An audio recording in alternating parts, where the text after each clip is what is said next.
कौम इस वक्त जलीलो ख्वार हो रही है और वहाँ दांत निकाल रहे हैं और हाथों में तालियां बजा रहे हैं, ऐसे लोगों को फिर मुल्क छोड़ के भागना पड़ता है। किस तरीके से इनके साथ सलूक होता है अगर पानी सर से ऊपर चले जाए।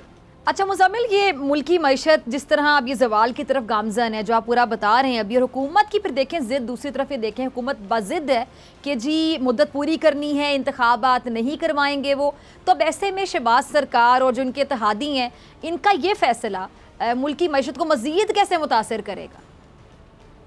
देखिए, ये मुल्कों के आगे अपने घर में तो आप जिद कर सकते हैं, अपने बीवी बच्चों के सामने, माँ बाप के सामने, रिश्तेदारों के सामने, लेकिन जब मुल्क की मईशत का मामला आता है ना, हद तक आपकी जिद चल सकती है, क्योंकि आप डिक्टेटर नहीं है और डिक्टेटर भी जो है इस तरह नहीं खड़ा रह सकता ऐसे माशी हालात में जिद कर।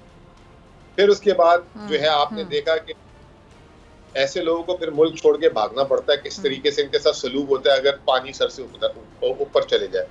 तो अभी पानी सर से ऊपर नहीं गया, एहसास इनको हो जाना चाहिए। अभी ऐसे दांत निकाल रहे थे इनकी, आज की वो आई है, फुटेजेस आई हैं कि जैसे पता नहीं कितना तीर मार कर आए हैं ये। मतलब कौम इस वक्त जलीलो ख्वार हो रही है और वहाँ दांत निकाल रहे हैं और हाथों में तालियां बजा रहे हैं।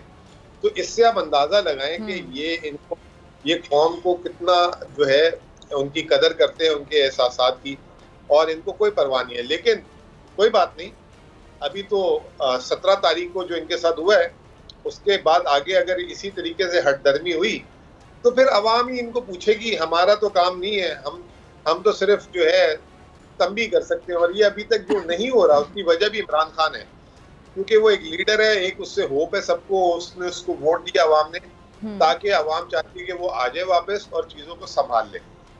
लेकिन अब वो अगर जब अवाम देखेगी तो हमारे मैंडेट का भी ख्याल नहीं रख रहे और ये जो है पंजाब में बैठ के जो है अपनी हुकूमत कैसे बचानी के प्रोग्राम बना रहे, और उसके बावजूद अगर ये कोई रिलीफ ना दे पाए और इस तरह सख्ती होती रही तो फिर अवाम अपना हिसाब खुद चुकता कर लेंगे इनसे। सब्सक्राइब करें और बेल दबाएं ताकि कोई खबर रह न जाए।